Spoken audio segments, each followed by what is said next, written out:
Salve, salve, rapaziada rubro-negra, meus caros, bom dia, seja bem-vindo ao canal. Flamengo até agora, nessa janela só o Vitão, mas eu tô com o Mauro. Espero o Boto e o scout do Flamengo, com novas contratações ali pontuais, como já é o planejado, né? E vamos ver aqui as especulações que ocorrem no mercado, no noticiário sobre o nosso Mengão e no All News Esporte não é diferente. Bora lá conferir com Tirone no comando, Casagrande, Danilo Aveiro, Enzo e Mauro César, sempre com novidade do nosso Mengão, beleza? Quero dar os créditos ao UOL, link abaixo na descrição para conferir, mas antes, se inscreva aqui no nosso canal ASR Fla, ative o sininho abaixo, deixa seu like e bora pro vídeo. E já nesse final de semana já tem Flamengo e Portuguesa pelo Carioca. E ó, tá com saudade do Mengão? Eu tô mais ainda, beleza? Bora lá. Se a temporada começasse hoje, quem entraria mais forte? Cruzeiro, Flamengo, Palmeiras ou outro? O Flamengo deu sinal verde e o São Paulo avança pela contratação do Alan, que um volante que tá com nenhum espaço dentro do Flamengo. A questão do Flamengo que ele tem em todas as negociações que ele tem feito o Flamengo agora é que ele quer garantias e que não vai ser tomar calote, como tomou do Internacional com relação ao volante, esqueci o nome dele, o Thiago Maia. Ou outras aí, né? Então o Flamengo fala assim, olha, você me apresenta aqui as garantias que até eu negocio, sem isso não vai dar. Cansado de tomar calote de tudo que é lugar. Faz muito bem, né? Faz muito bem, exatamente. O Alan, ele chegou no Flamengo ele era muito disputado naquele momento, o Flamengo conseguiu a contratação, mas no Flamengo ele nunca se firmou, né, o Mauro? O Alan era uma obsessão do Sampaoli, em 2023, né? E o Sampaoli não sossegou enquanto não contrataram o Alan. Mas ele teve várias questões físicas, aliás, isso é um ponto importante, o São Paulo teve muitos jogadores contundidos, né? O Alan já teve vários problemas físicos, tem um problema na planta do pé, vira e mexe, ele está fora de combate por conta disso. Não pode jogar na altitude, né? Tem algumas questões assim. Ele é um jogador, assim, ele não é um volante mordedor, pegador, é um volante de interceptação e passe. Circulação de bola, é um cara para isso, é um cara que tem bom passe, é um jogador de boa técnica, é muito mais de interceptar do que de ir lá e dar combate, roubar a bola, né? Isso, falando do Alan, num bom momento, né? E é um jogador de bom passe, é um jogador que até combina com o tipo de jogo do Flamengo, mas ele foi ficando para trás, inclusive por conta dessas ausências, né? Vira e mexe não está disponível. Então você pega o casal Everton Araújo, o volante que veio da base, já passou à frente dele. Por quê? Porque está sempre disponível, quando precisa entra, aproveita melhor as oportunidades. É um jogador que o Flamengo quer negociar, o São Paulo quer contratar. O que eu soube do lado do Flamengo é que existem conversas, estão discutindo, me falaram, estamos vendo vários cenários para ver qual que se encaixa. E a grande questão é que o São Paulo também não tem dinheiro, né? Então esse é o ponto. E o Flamengo tem sim interesse no Marcos Antônio, que tentou contratar antes do São Paulo, ainda na gestão anterior do Dandim, com o Marcos Braz, com o Bruno Spindel, que hoje está no Cruzeiro, o Marcos Braz está no Remo, e o próprio jogador optou por ficar no São Paulo, que era uma situação de empréstimo, que ele tinha que fazer o número X de jogos para poder ser contratado. Ele queria ficar no Brasil. No São Paulo ele sabia que ele jogaria mais, no Flamengo teria mais concorrência. E o jogador foi para o São Paulo. O Flamengo já tinha interesse lá atrás, ainda tem.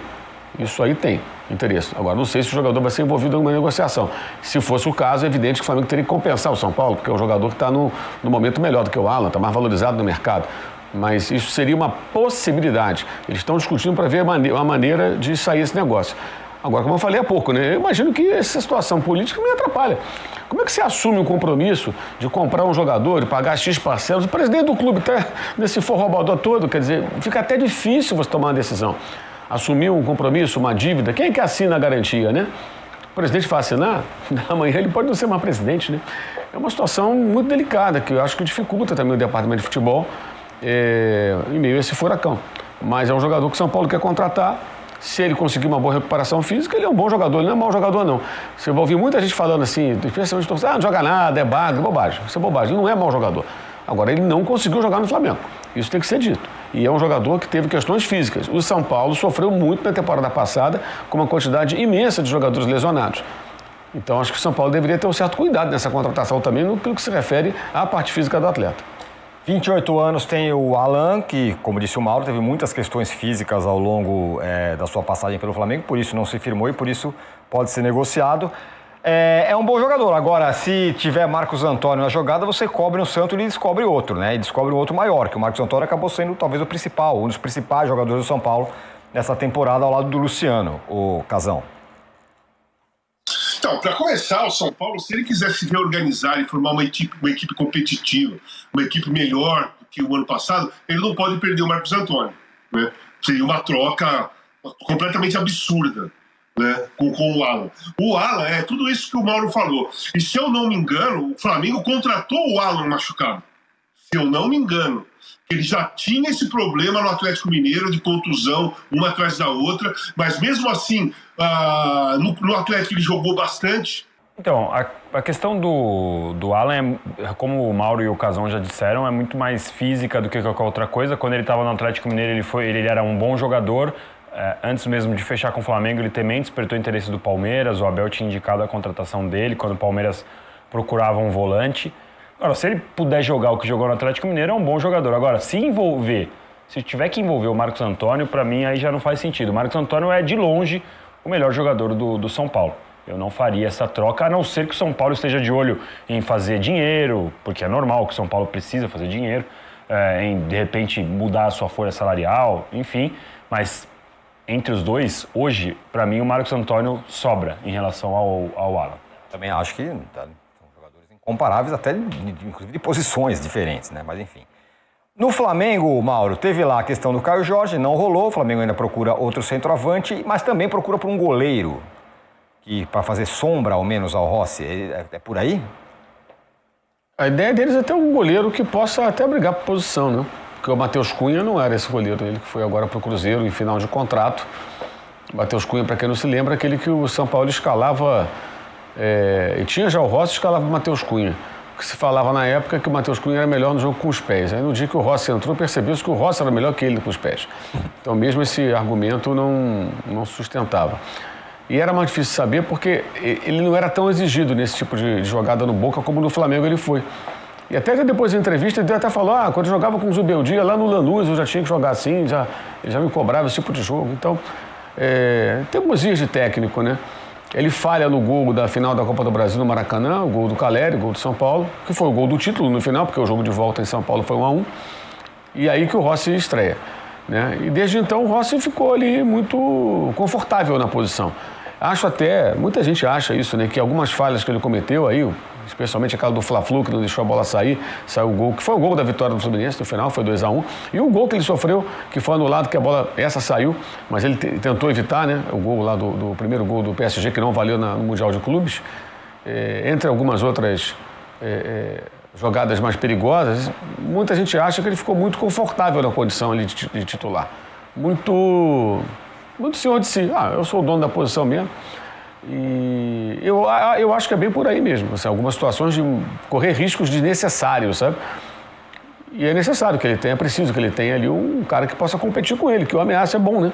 Você tem, além da eventual necessidade de uma suspensão ou lesão, é bom que o goleiro saiba que se ele bobear, alguém entra no duelo. Até do Fla-Flu, depois do Fla-Flu, até falei, tivesse um goleiro no banco em condições de barrá-lo ou de ocupar o lugar ali com segurança, não havia naquele momento, depois daquele erro no Fla-Flu, ele tinha que ser barrado. Aquilo foi de uma irresponsabilidade assim absurda. E ali a disputa Palmeiras e Flamengo estava de pau a pau. Depois o Palmeiras meio que largou o campeonato, aquela história toda, o Flamengo foi campeão. Aí é fácil falar agora, mas vamos voltar no tempo. Uma derrota, o time estava desfalcado, pós-data FIFA, perdendo de 1-0, a bola ia sair, até queimou. Queimou não, mas atrapalhou o João Vitor, o menino, que foi quem recuou mal a bola para ele. Ele, como um cara mais experiente, não tinha que fazer a lambança. Ele amplificou o erro do garoto. Então teve esse efeito colateral ainda. Eu acho o Rossi um bom goleiro, acho que ele merece ser o titular, acho que ele tem acertos mais do que erros, mas é bom ter um reserva. Fala-se já há algum tempo do Brasão, desde até do ano passado, sabe-se que o Flamengo tem interesse nesse goleiro, especula-se alguns nomes.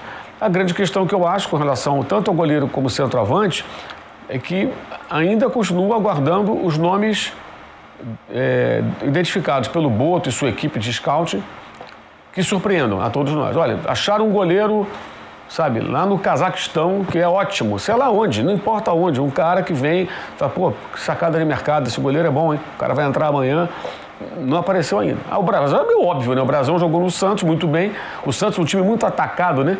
Sofria muitas finalizações, que é uma outra coisa que eu acho curiosa na análise de goleiro. Às vezes, não estou dizendo que o Brasão não é bom goleiro, não. Mas goleiro de time que é muito exigido, ele tem muita chance de aparecer toda hora. Qual é o nome daquele goleiro do Goiás? Que era sempre... Arley. Não, outro. Tadeu? Arley. Tadeu também. Tadeu. Fala ainda. Esse era o tipo. Exato. Fazia 300 defesas por jogo, porque o Goiás era muito O atacado. time que é muito atacado, o goleiro aparece muito. Então você, lógico, analisa as características, a parte técnica e tudo mais. Mas ele teve muita chance de aparecer, apareceu bem. Mas é um nome óbvio, né? Um goleiro muito exigido, fez muitas defesas. O time dele, muitas vezes, deixa. Quantas vezes a gente viu o Brasão fazer uma defesa difícil e dar uma bronca nos caras? Pô, peraí, toda hora, pô. Os caras chegavam na cara dele. Não, o Santos tomou de 6 do Vasco, gente. No dia que nem ele pôde impedir. Mas esses são nomes muito óbvios. Caio Jorge, destaque do campeonato, artilheiro. Brasão, um dos melhores goleiros da Série A. Até agora não apareceram os jogadores que... E acho que assim, isso tem que ser lembrado e cobrado, porque ele chegou no Flamengo com essa missão. Então, assim, só tem esse goleiro para contratar, não tem outro goleiro que sabe jogar com o pé, que preenche os pré-requisitos que eles estabeleceram para contratar alguém para essa posição. Aí tem um goleiro lá em Portugal que especula e tudo, mas acho que é melhor aguardar um pouquinho para saber de fato o que eles vão fazer. Ainda tem tempo, né? A janela ainda está no começo, tem aí semanas pela frente. Mas é necessário, acho que apareça alguma outra, né?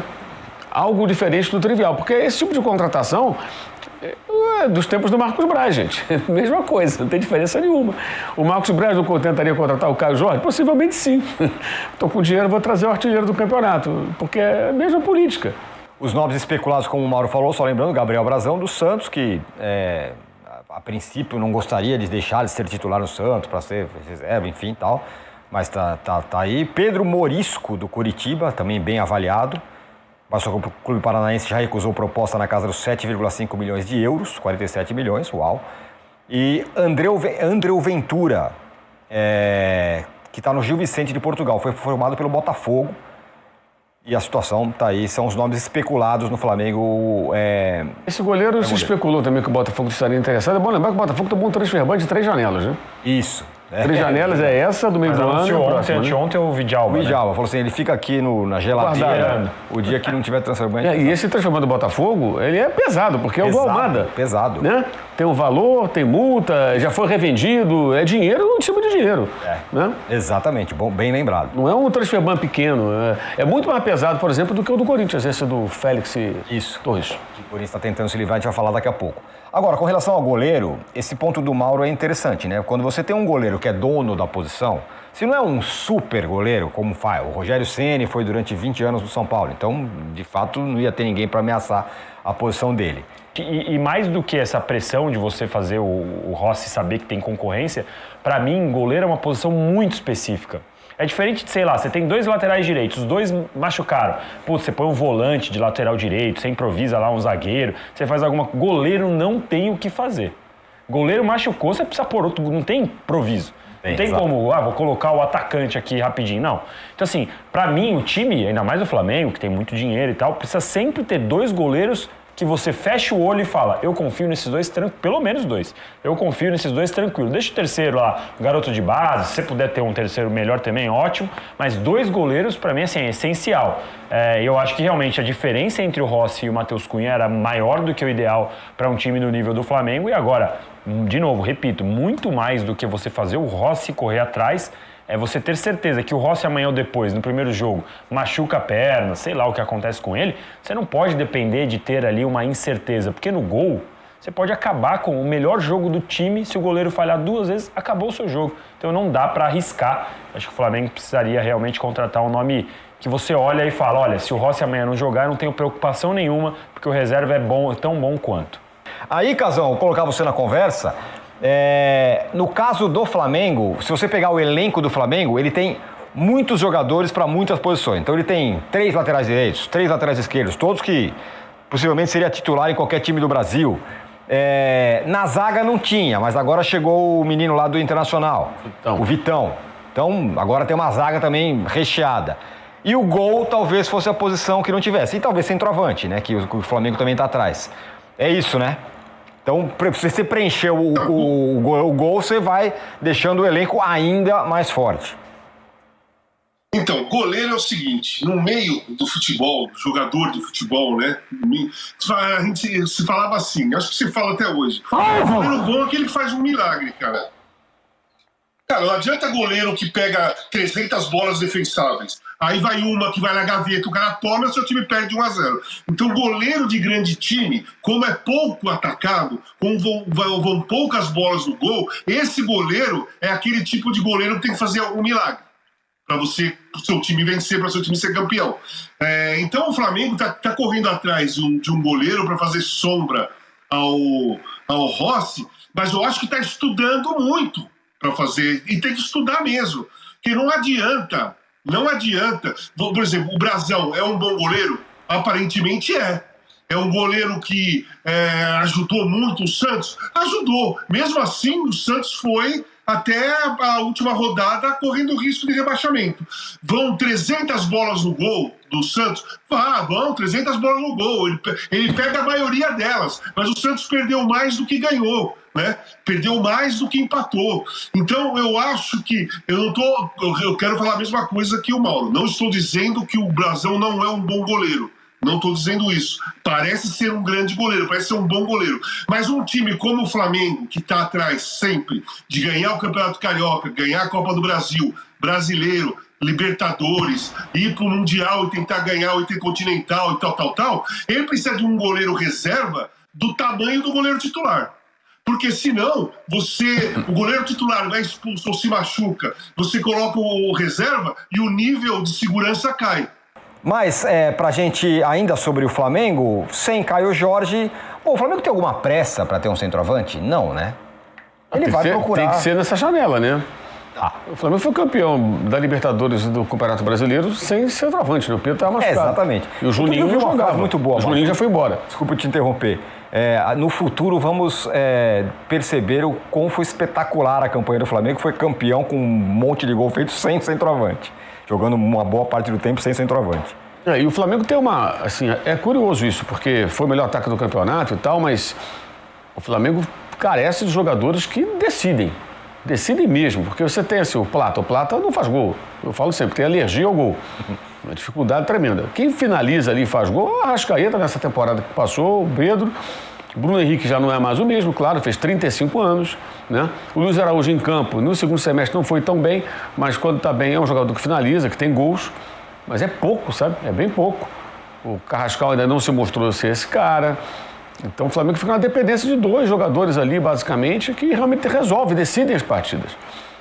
E por isso perde muitos gols. Cria e não faz. Demora muito a chegar ao gol, às vezes criando várias situações. Então precisa ter também opções, né? E tem que ter outro centroavante.